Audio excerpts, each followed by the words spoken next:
Saya mau bicara tentang dua hal. Kita mulai dari yang baik dulu kali ya. Kalau misalnya kita tiba-tiba ketemu seseorang yang baik banget sama kita, sampai kita heran nih orang kok baik banget ya. Saudara juga bukan, tapi kok helpful banget. Kemungkinan ada dua hal. Dia adalah kebaikan yang Tuhan berikan karena kita pernah berbuat baik sama orang lain. Kedua, dia sebagai pengingat untuk kita supaya bisa lebih baik ke orang lain.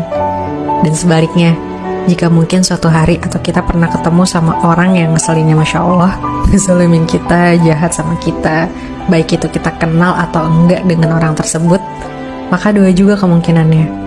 Pertama, dia adalah bentuk teguran yang Allah kirimkan karena secara nggak sadar mungkin kita pernah ngeselin orang lain, pernah jahat sama orang lain. Kedua, itu sebagai pengingat untuk kita supaya hati-hati dan jangan sampai berbuat jahat ke orang lain. Saya mau bicara tentang dua hal. Kita mulai dari yang baik dulu kali ya. Kalau misalnya kita tiba-tiba ketemu seseorang yang baik banget sama kita, sampai kita heran nih orang kok baik banget ya. Saudara juga bukan, tapi kok helpful banget. Kemungkinan ada dua hal.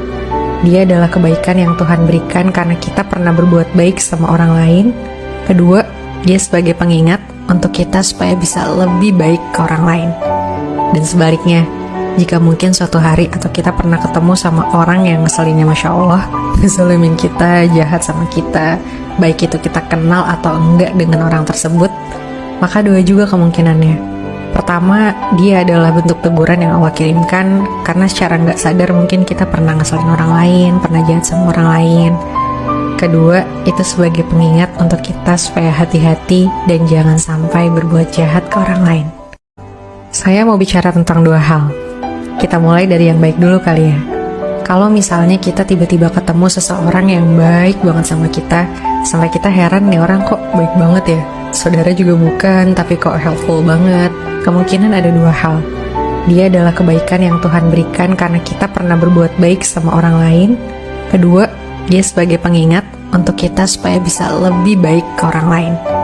Dan sebaliknya, jika mungkin suatu hari atau kita pernah ketemu sama orang yang ngeselinnya Masya Allah, ngeselimin kita, jahat sama kita, baik itu kita kenal atau enggak dengan orang tersebut, maka dua juga kemungkinannya. Pertama, dia adalah bentuk teguran yang Allah kirimkan karena secara nggak sadar mungkin kita pernah ngeselin orang lain, pernah jahat sama orang lain. Kedua, itu sebagai pengingat untuk kita supaya hati-hati dan jangan sampai berbuat jahat ke orang lain.